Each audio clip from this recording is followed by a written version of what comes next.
برکت، نام میں آپ کی سلامتی ہو، آپ کی سلامتی ہو. سب خوش ہیں؟ ہاں جی. یہ تالیاں خدا کے دلاتے ہیں، وہ بھی عزت کے لائق ہے.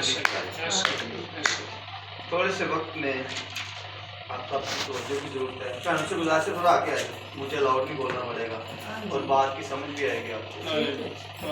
اور کوشش کیا کریں جب کلام کی باری آتی ہے نا تو پھر بیٹھ جائیں کریں. سائڈ پہ جب ہوتے ہیں نا آپ کو جو اسٹریٹ فارورڈ بات سمجھ نہیں آتی، تو جتنا قریب ہو جائیں گے اتنا آواز کی بھی سمجھ آئے گی اور بات کی بھی سمجھ آئے گی. ٹھیک ہے. تو میں تو ایک نچیز سا بندہ ہوں، اس لائق نہیں کہ میرے لیے اتنی تالیاں بجائی جائیں یا اتنی آنر مجھے دے، کیونکہ ہمارا خدم جو ہے وہ عزت کے لائق ہے، بزرگی کے لائق ہے.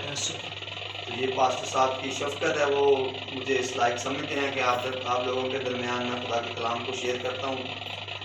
تو یہ میرے لیے فخر کی بات ہے، خدا مجھے استعمال کرتا ہے.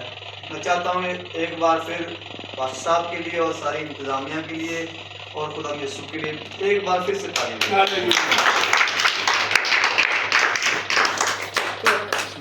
حالات جو دنیا کے نا بہت ہی مشکل ہیں، ہر طرف مشکلات نظر آتی ہیں، پریشانیاں ہیں، غربت ہے، بیماریاں ہیں.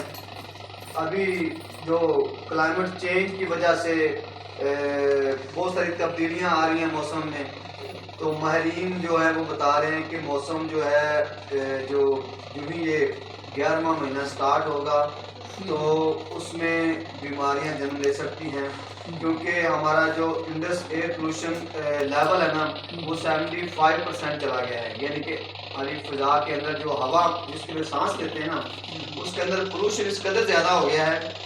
اور پھر وہ پولوشن کیا کرے گا، اسموگ بن جائے گی. اور جو سانس کی جن کو پریشانی ہے، بیمار ہیں، جو سانس کی وجہ سے پھیپھڑوں کے مریض ہیں، ان کے لیے اور زیادہ مشکل ہو جائے گا اور زندگی بھی تھوڑی مشکل ہو جائے گی. جو لوگ کام پہ جاتے ہیں تو سورج کی روشنی جو ہے وہ اس میں کام آسانی ہوتی ہے. تو وہ کہہ رہے ہیں کہ مشکلات ہیں ہر طرف. جیسے پچھلے دنوں میں فلڈ تھا، ابھی بھی لوگ وہ پریشان ہیں. بہت سارا علاقہ جو ہے زمین جو ہے زیر آب ہے، ابھی پانی کھڑا ہوا ہے، فصلیں نہیں ہو رہی، خوراک کی بھی کمی ہو جائے گی پاکستان کے اندر. تو ان سارے حالات کو میں نے آپ کے سامنے اس لیے رکھا کہ جو ہی مشکلات آتی ہیں تو پھر ان کے انگیز سامنے کیا کرنا ہے.